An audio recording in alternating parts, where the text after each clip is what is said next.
Hello, everyone. Welcome to another exciting edition of that radio show called School for Startups Radio. Today we have Rich Kahn, Entrepreneur of the Year, Ernst & Young winner. There's nothing more prestigious than that. I'm excited to introduce him. He has built some incredible companies. He's a bootstrapper. He's a programmer. He follows all of our rules. Please welcome Richard Kahn to the show. He was the co-founder and CEO of 5 different startups and bootstrapped all of them, one of them being ezynga.com. He's got 30 years in digital marketing experience and is running a new company now called Anura, Anura.io. Anura. How do you say it, Rich? We say it Anura. Anura.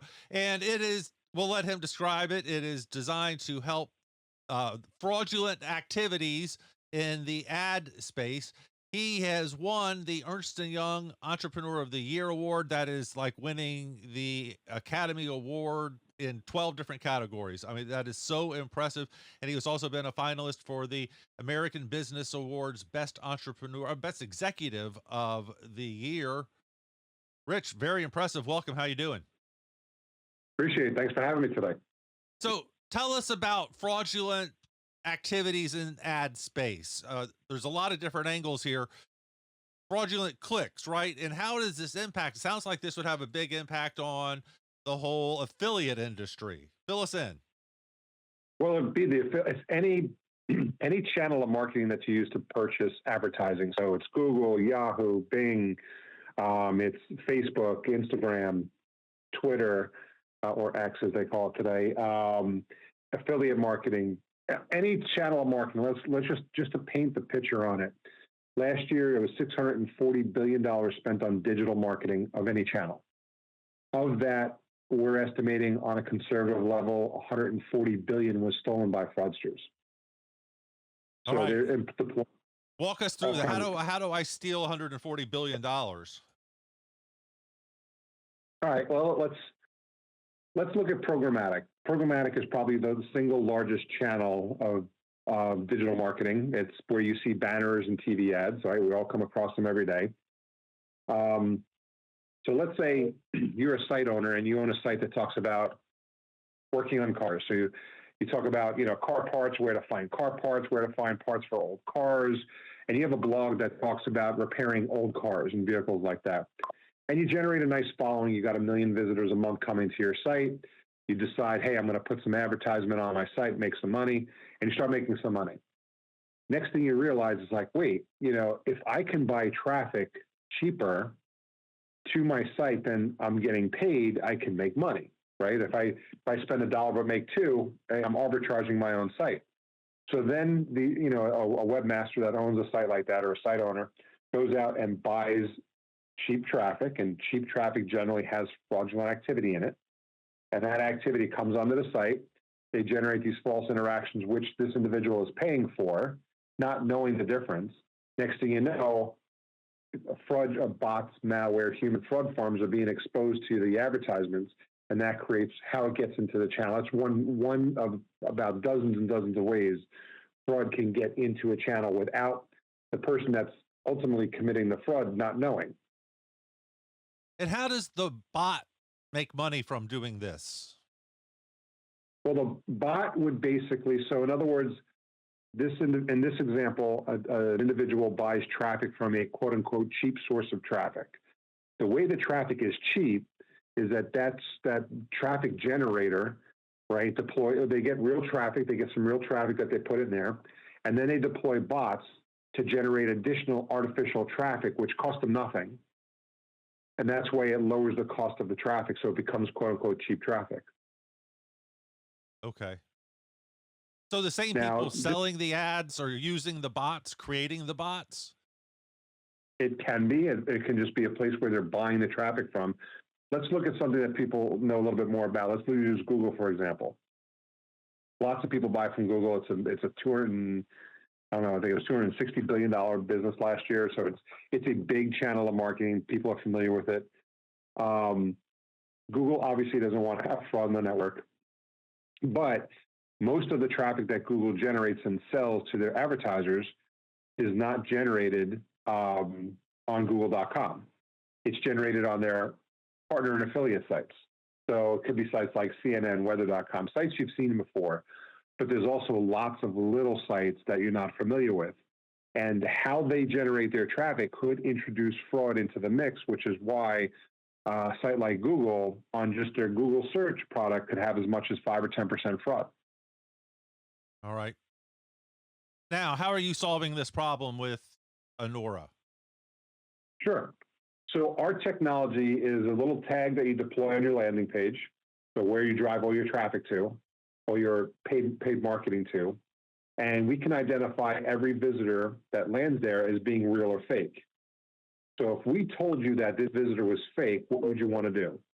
Well, A, you want to try to minimize buying that type of traffic source. So depending on who you're buying, if you're buying from Google, if you're buying from Programmatic, each place has a different way to mitigate that type of traffic.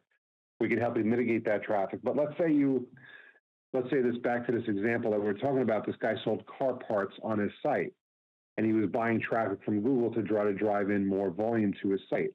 But what happens is, if a visitor gets to a site and you know that they're fraudulent, you may not want them filling out forms to get more information on what you offer.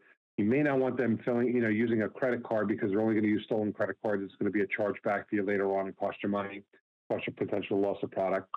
This may be different things. You may want to redirect them to a different site altogether and just keep them off your site. So we give people the tools to be able to do that. And I, as the individual website owner, would engage with you, not Google, or both? It could be both. Let's face it, Google is a huge company. I've already had talks with their head of fraud, and they have about 1,000 people trying to solve fraud. The differences between Google and us is we have access to traffic all over the world. They have visibility only to traffic on google.com. So we actually get access to additional data, which allows us more information, and with more information, we can find more fraud.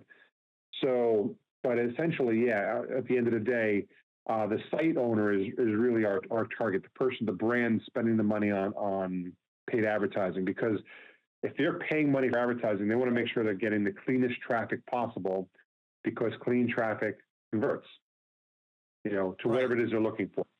Could be selling a product, could be driving a lead, it could be some action that they're looking to drive. So they're the ones who care most about it.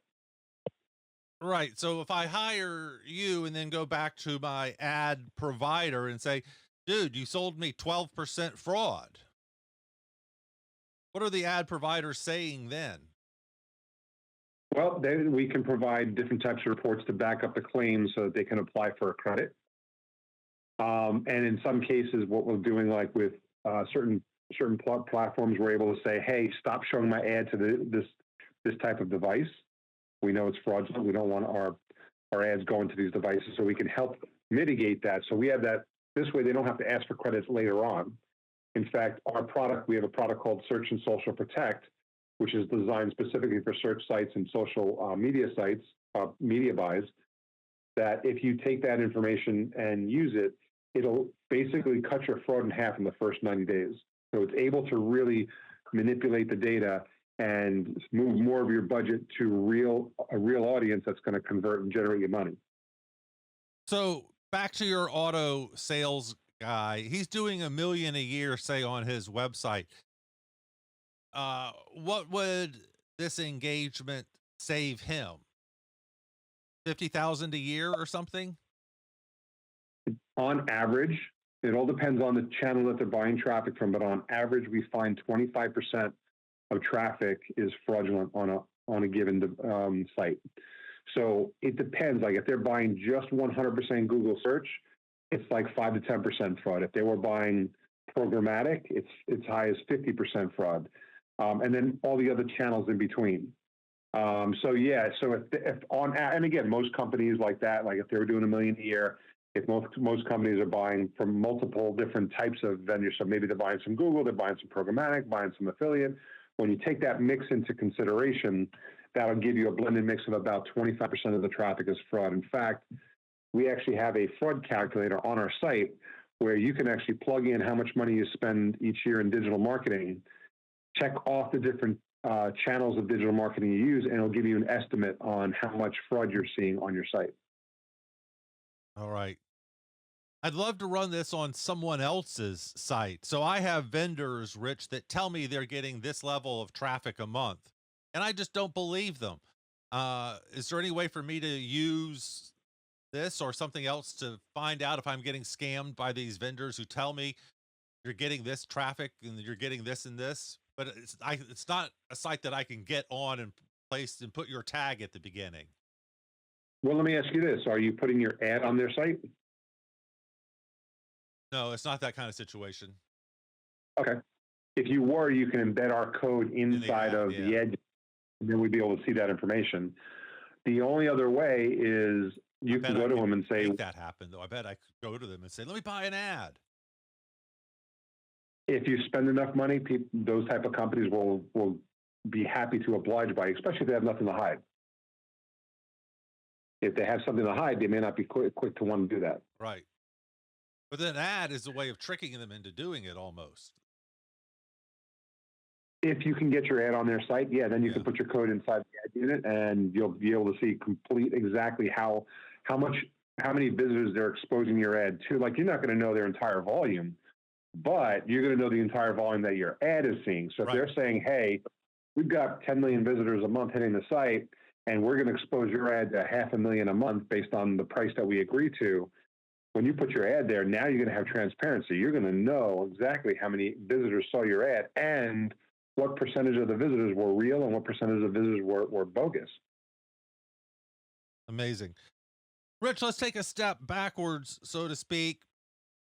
All your companies, I think, have been bootstrapped. It looks like you sort of have a formula. What's your formula? Be very, very tight on how you spend your money. I've had, I think it's five businesses that multi-million-dollar web properties that we bootstrapped from using next to nothing. And the way I've been able to get around that is I'm a developer.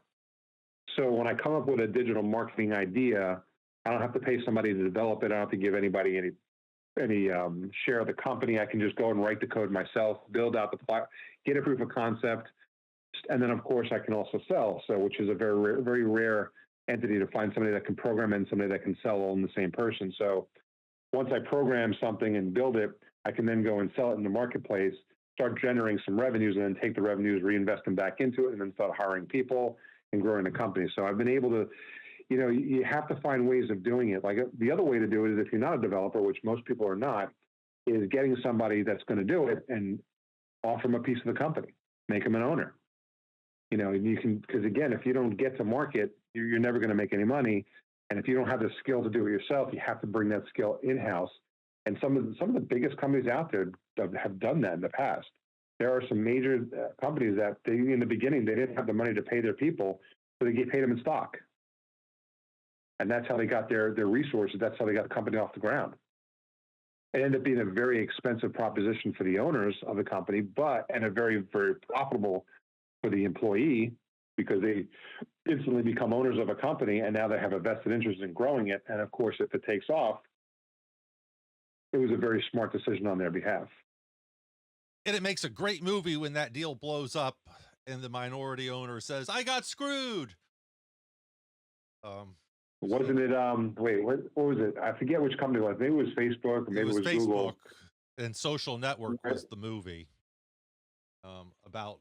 Right, but there was a secretary, the famous secretary, who took stock early on versus taking a paycheck, and she's worth millions because she took the stock over the pay. It might have been for Facebook. I don't know that story, but there were certainly, a lot of people like that who, number 10 at Microsoft was probably a salesperson or something like that. So yeah. And how does this fit into winning what I consider the most prestigious award out there, the Ernst & Young? So talk to the listeners about that process. I know a little bit about it. I've been to the award ceremony and stuff, but it's, I think, so prestigious because only past winners get to vote, etc. There's an incredibly honest vetting process where they actually come and visit your office. Talk to us about that experience. Sure. So in 2010 was the year that I won for technology. And it started off with having to write and answer a bunch of questions about what you've done, what your growth. They got to know something about you. Then they get read, and then they sent a crew out to our office, did some filming, interviewing our employees, talking around, asked me a bunch more questions. Then once I made it to the finalist round, I went, and the best way to describe it was speed dating with judges. So you had 5 minutes with a pair of judges, and you rotated through 6 pairs of judges. So it was like a 30-minute exercise where you have 5 minutes to explain what you do, give them the elevator pitch, let them ask questions, answer them, and then move on to the next pair. And then they bring you to a black tie affair where they announce the top 3 for your category on stage. They have a little B-roll movie. They talk about what you've done so people understand who you are and what you are. And then they announce the winner. Once you're a winner, they take you to Palm Springs in end of the year in Q4, and you get to meet all the other Entrepreneur of the Year winners, past winners. You get to sit down. We've sat down with President Bush. We've sat down with Michael J. Fox, with astronauts, with Jeff Leishman from LinkedIn. I mean, you get to meet a lot of great entrepreneurs because it's an exclusive group. And what's interesting about it is you can only win once per company. So I won for Izanga back in 2010, and I am a current finalist for Anura for this year, which is a very rare situation. My team reached out and they were like, we're excited because we've never had on our team from Philadelphia region, we never had any winners that were up for as a finalist for the second round. So, well, congratulations. That's an amazing accomplishment. And I got to say, Rich, not much impresses me anymore. That impresses me. And so, very, very, very cool. Do they get into questions like bootstrapping? To me, you would get extra points, quote unquote, for bootstrapping. Do they actually talk about pedagogy and your entrepreneurial belief systems? They do get into that because, some of the companies I'm going against have funding, and some don't. And, when you have funding, usually that's the number one problem with a bootstrap company is you don't have the resources to do what you need to do. So when you have the resources available, it's easier, but there's also other problems because now you have to show profitability very quick. And you have people that put up a lot of money that are expecting results, within certain timelines. So there's different pressures. I have a lot of colleagues that have taken on funding. Some are very successful with it. Some find themselves kicked out of their own companies after a period of time. So there's definitely a very different structure. I'm just comfortable with the bootstrapping model, doing it on my own, doing it at my own pace, and been successful at that.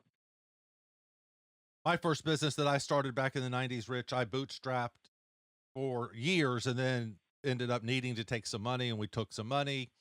And I was one of the people that ended up losing their company to the vulture capitalist. So I have a very, very strong bias toward the bootstrap. And that's one of the reasons we have this show and love to talk about it and point it out whenever we see it.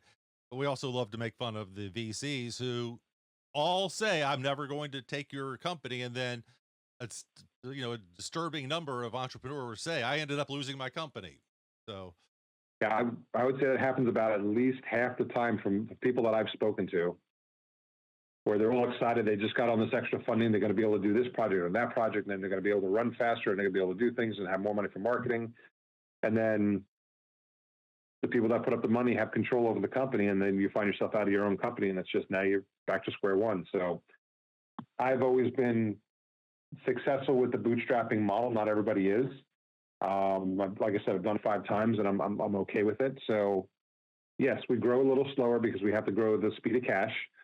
You can't grow, you don't want to go into debt for anything. So you just find a way to do it. I love that. What are some of the creative ways you have found to pay the bills this month? What are some of your bootstrapping techniques?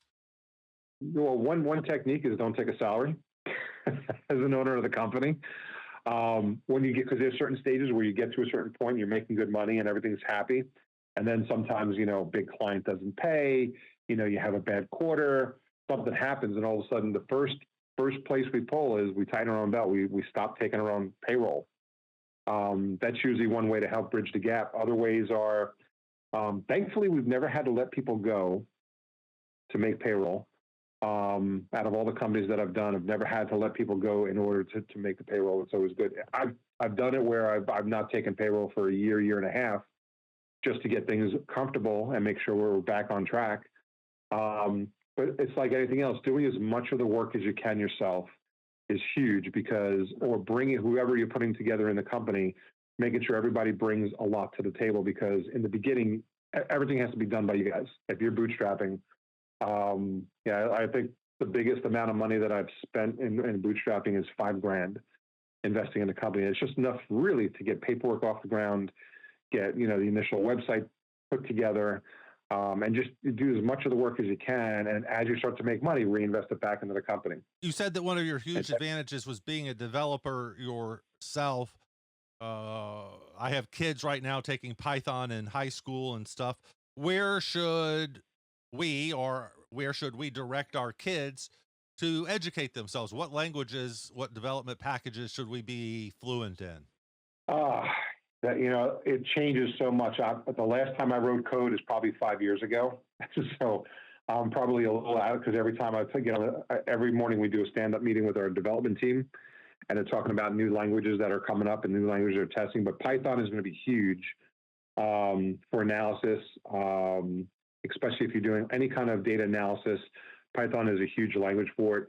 I tell them to get the basic language like C, C++, because when you learn that, you learn your first programming language. When I was growing up, my first language, I think, was probably Perl, which is a derivative of like a C or C++. It's a scripted language. And once you learn one language and you understand, my first language was BASIC. But once you learn the basic understandings of programming, now it's just using different syntax to communicate to a computer to have it do different things. And each language might have different areas of expertise where, maybe using Python, where other languages might be easier to get things off the ground, less work, because they have pre-built in commands that'll do a lot of what you want to do. So for us, we're still a big PHP house. Love PHP. It's a great language for a lot of things we do. We use Python for some of our data analysis, because as you can imagine, we're analyzing hundreds of millions of people a day, looking at that data and analyzing it across a big data set. So Python becomes important. But really, our best developers are self-taught. So you can go to school to get introduced to different languages and different concepts and stuff like that, which is important, because it gives you that big bird's eye view, and then you get to dig into it. But some of the best programmers out there do a lot of the learning on their own. I love you, Rich. I taught myself BASIC when I was a kid. I bet you did too, as my first language.